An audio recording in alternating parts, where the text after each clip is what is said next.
Hi guys, in this video I'm going to explain the difference between the sizes of my paints, and then I'm also going to show you some tips and tricks and what you want to not do with your paints and what you want to be doing and your water to paint ratio on your brushes.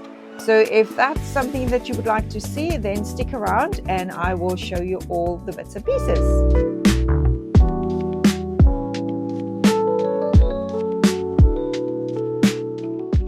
So first let's have a look at the different sizes of my paints. So this is your full size paint. So this one is that you can buy in the pick and mix, or that comes with a full set or the page selections or collections. This one is the midi size. These predominantly come with your starter kits, the full starter kits. I do have some pre-made palettes available also on my website, but predominantly with your starter kits. And then this one is the sample sizes. This one predominantly comes in your craft kits and with your craft stations. These are not available on their own. And then there's of course special collections that I release during the course of the year. So there'll be a few during the year. Just make sure that you subscribe to my newsletter so you can see when these are going to launch. But this is the Christmas one that is now sold out.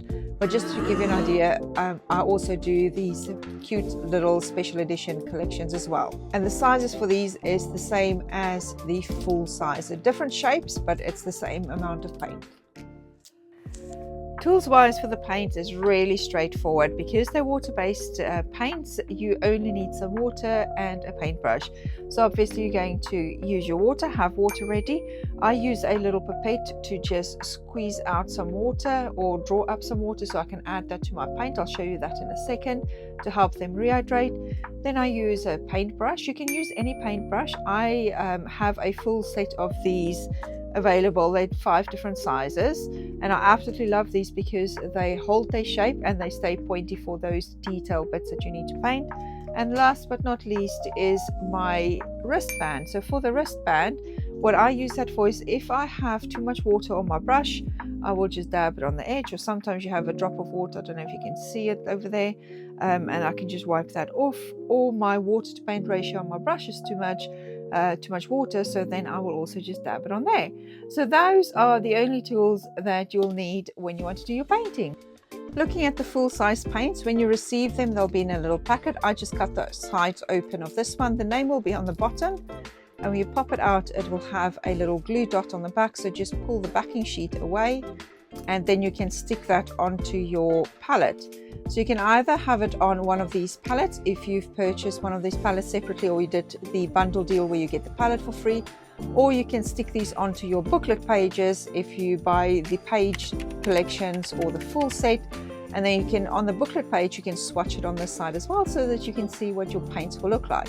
If you do the full booklet, this is basically what the sheets will look like.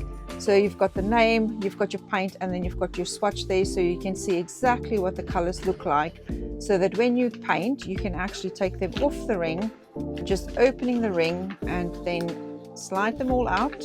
And then what I do when I paint is I pop them down like this. I can't see the swatches, but I can actually see the paint. And then I will drop water on them and paint using them like this, because then it gives me a full view of all of the paints. Then when we look at the midi size paints, so that little piece there, these are predominantly stuck onto the palettes already and will be in starter kits. So that's the medium size. And you can see I also have 2 layers of paint on all of these. And these come in your starter kits, or some sets are available on my website already with these on the palettes. But again, they are on with glue dots. If you wanted to move them around, you can just twist them off and move them around. But these will be stuck on already for you when you get one of these. So last but most definitely not least is the sample sizes, and these come with your craft kits, and they come with a little palette. So all you do is you can swatch your colors onto those pieces, drop a drop of water on, put your paint on top, leave it for about a minute, and it will stick to the palette, and then you can use it from there. Or if you have one of my craft stations, you can pop it onto the drawers. You get 6 drawers with a craft station and a full set of the paint. And then you can just do the same swatch, drop a drop of water on, leave the paint on there, and it will actually stick. So that is your sample sizes. These are not available separately, and they are always just with the craft stations and with the craft kits. Let me show you how to use my watercolor paints and give you some tips and tricks.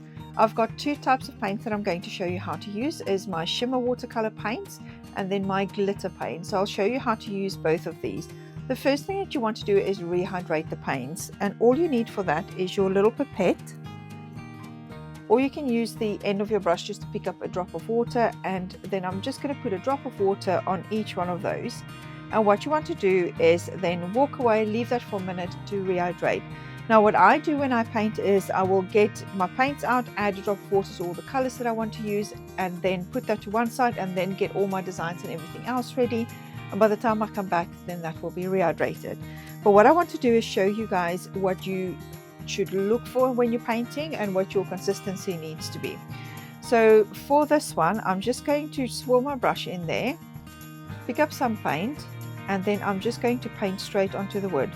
Now you will see, you can basically, I don't know, you'll probably see it better when it's dried a little bit, but you can see the wood through that, and that is what you are not looking for. So when you can see the wood, then you know that you need to have more paint to water ratio on your paintbrush. So this is why it's so important for you to leave it so that it can rehydrate. I'm just going to tease this one so I can show you guys the difference. And then I'm going to paint on this side, and you'll now see the beautiful consistency. And now you can see that you can't really see the wood through the paint.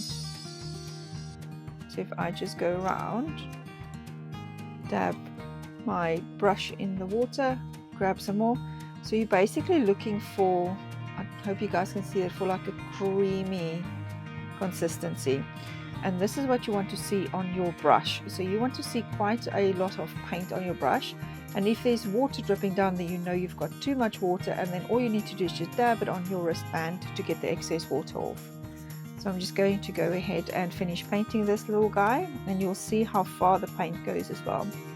And you'll also notice with this, there's a lot of bleeding on the edge of the paint. With this, there isn't, and that is really because this one had too much water to paint ratio on the brush. Some of my colors like fern will bleed regardless. It is just one of those things. But with this one is a really good example so that you can see when there's too much water on your brush. So I'm just going to finish painting that one. And now you can see the difference between when I've had too much water on my brush and then when I had the perfect consistency. So that is for the shimmer watercolor paints. For the glitter paints, it works very similar. So water paints, though, don't have any pigments to them. So add your water and then swirl your brush around. And again, I'm going to show you what you're not looking for. So when you paint and you don't have glitter, a good glitter coverage, you can see, again, you can see the wood, just to give you an example. Or if it's too dry, that's what you'll get.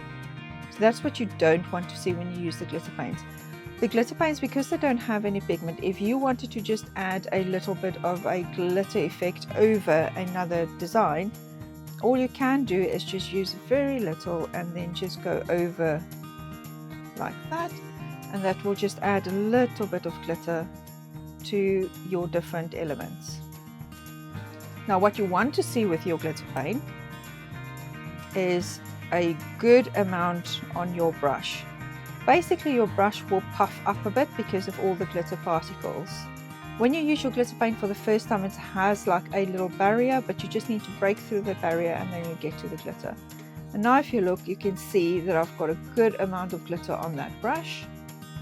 And now I can go, and for this I'm more dab than what I paint, so I don't drag. I more just dab and then tease the paint to where I need it to be. Just like that. And you can see the difference now already between this side and that side. There's full on glitter on the second side. So you're just going to finish this one, and then what you can do is you can also use the glitter paint to add some, I'm going to say, highlight or accents to your other colors or your other painted sections. So for example, let me show you, just need to balance that out. So if I wanted to add like a nice border to this one, all I need to do is just go with my paint on the edge and create a nice little glittery border. And just like that. So for the glitter paints, that is how you'll use it. They're all the same. There you go. So not to do, that is perfect. Or you can see I had a bit of extra water over there. That's why I bled over there. If this was a design on the side, I can literally just paint over that and it will cover it up with another color. And then for the glitter paints, that's not what you want unless you want to just add a little bit of a shimmer to something, and then that is what you want. So for the glitter paints, though, you will always need to seal these, just like I've done here with the blonde. So I've put my glaze over that, and the same with the other glitter paints that I have released. And that is just to keep the glitter from rubbing off, because the wood doesn't absorb the glitter and there's no pigment. All that will happen is the glitter will just rub off. So just keep that in mind. Whenever you're painting with your glitter, you will always need to just add a little bit of the glaze. So for my paints, you can use my paints on wood, obviously, because that's where I use it. But you can also use both the glitter paint and the watercolor paint on card or on watercolor papers. Anything that you can use normal watercolors on, you can use my paints on as well. So I hope that helps. So if you guys have any other questions about using the paints, then please pop them in the comments below and I will get through them and answer those. If you enjoyed this video, make sure to give me a like and a follow, and I will soon do a dedicated video on my glaze so that I can explain to you also how to use my glaze and some tips and tricks for that as well. Thank you so much for watching, guys. Bye.